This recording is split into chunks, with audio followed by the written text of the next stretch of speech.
जय श्री कृष्णा दोस्तों, आप सबको मेरा नमस्कार। कल आपने कार्तिक मास महात्म का पहला अध्याय सुना। अब आज मैं आप सबको दूसरा अध्याय सुनाने जा रही हूँ। श्री हरि विष्णु का नाम लेकर कार्तिक मास महात्म का दूसरा अध्याय शुरू करते हैं। कार्तिक मास महात्म्य कथा अध्याय 2। भगवान श्री कृष्ण आगे बोले, हे प्रिय, जब गुणवती को राक्षस द्वारा अपने पति एवं पिता के मारे जाने का समाचार मिला तो वह विलाप करने लगी। हा नाथ, हा पिता, मुझको त्याग कर तुम कहाँ चले गए? मैं अकेली स्त्री तुम्हारे बिना अब क्या करूं? अब मेरे भोजन, वस्त्र आदि की व्यवस्था कौन करेगा? घर में प्रेम पूर्वक मेरा पालन पोषण कौन करेगा?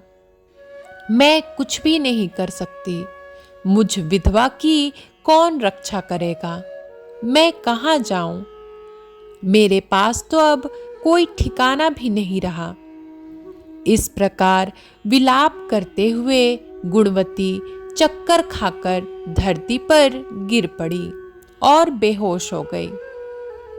बहुत देर बाद जब उसे होश आया तो वह पहले की ही भांति करुण विलाप करते हुए शोक सागर में डूब गई। कुछ समय के पश्चात जब वह संभली तो उसे ध्यान आया कि पिता और पति की मृत्यु के बाद मुझे उनकी क्रिया करनी चाहिए, जिससे उनकी गति हो सके। इसलिए उसने अपने घर का सारा सामान बेच दिया और उससे प्राप्त धन से उसने अपने पिता एवं पति का श्राद्ध आदि कर्म किया। तत्पश्चात वह उसी नगर में रहते हुए 8 पहर भगवान विष्णु की भक्ति करने लगी। उसने मृत्यु पर्यंत तक नियम पूर्वक सभी एकादशियों का व्रत और कार्तिक महीने में उपवास एवं व्रत किए। हे प्रिय, एकादशी और कार्तिक व्रत मुझे बहुत ही प्रिय है। इनसे मुक्ति, भुक्ति, पुत्र तथा संपत्ति प्राप्त होती है।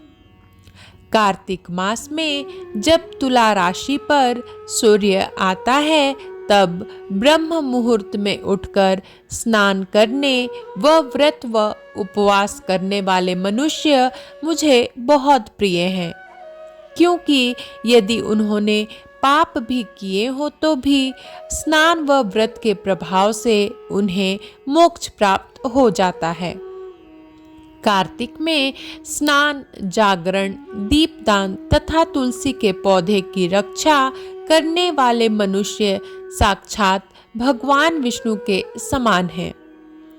कार्तिक मास में मंदिर में झाड़ू लगाने वाले, स्वास्तिक बनाने वाले तथा भगवान विष्णु की पूजा करने वाले मनुष्य जन्म मरण के चक्कर से छुटकारा पा जाते हैं। यह सुनकर गुणवती भी प्रतिवर्ष श्रद्धा पूर्वक कार्तिक का व्रत और भगवान विष्णु की पूजा करने लगी। हे प्रिय, एक बार उसे ज्वर हो गया और वह बहुत कमजोर भी हो गई। फिर भी वह किसी प्रकार गंगा स्नान के लिए चली गई। गंगा तक तो वह पहुंच गई, परंतु शीत के कारण वह बुरी तरह से कांप रही थी। इस कारण वह शिथिल हो गई। तब मेरे दूत उसे मेरे धाम में ले आए। तत्पश्चात ब्रह्मा आदि देवताओं की प्रार्थना पर जब मैंने कृष्ण का अवतार लिया तो मेरे गण भी मेरे साथ इस पृथ्वी पर आए, जो इस समय यादव हैं। तुम्हारे पिता पूर्व जन्म में देव शर्मा थे, तो इस समय सत्राजित हैं। पूर्व जन्म में चंद्र शर्मा जो तुम्हारा पति था वह डाकू है। और हे देवी, तुम ही वो गुणवती हो। कार्तिक व्रत के प्रभाव के कारण ही तुम मेरी अर्धांगिनी हुई हो। पूर्व जन्म में तुमने मेरे मंदिर के द्वार पर तुलसी का पौधा लगाया था। इस समय वह तेरे महलों के आंगन में कल्प वृक्ष के रूप में विद्यमान है।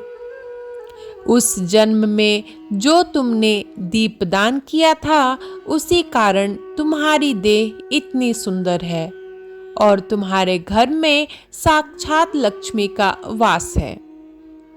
चूंकि तुमने पूर्व जन्म में अपने सभी व्रतों का फल पति स्वरूप विष्णु को अर्पित किया था, उसी के प्रभाव से इस जन्म में तुम मेरी प्रिय पत्नी हुई हो।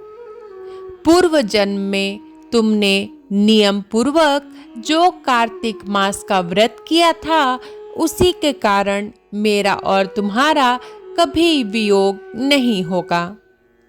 इस प्रकार कार्तिक मास में व्रत आदि करने वाले मनुष्य मुझे तुम्हारे समान प्रिय हैं। दूसरे जप तप यज्ञ दान आदि करने से प्राप्त फल कार्तिक मास में किए गए व्रत के फल से बहुत थोड़ा होता है। अर्थात कार्तिक मास के व्रतों का 16वां भाग भी नहीं होता है।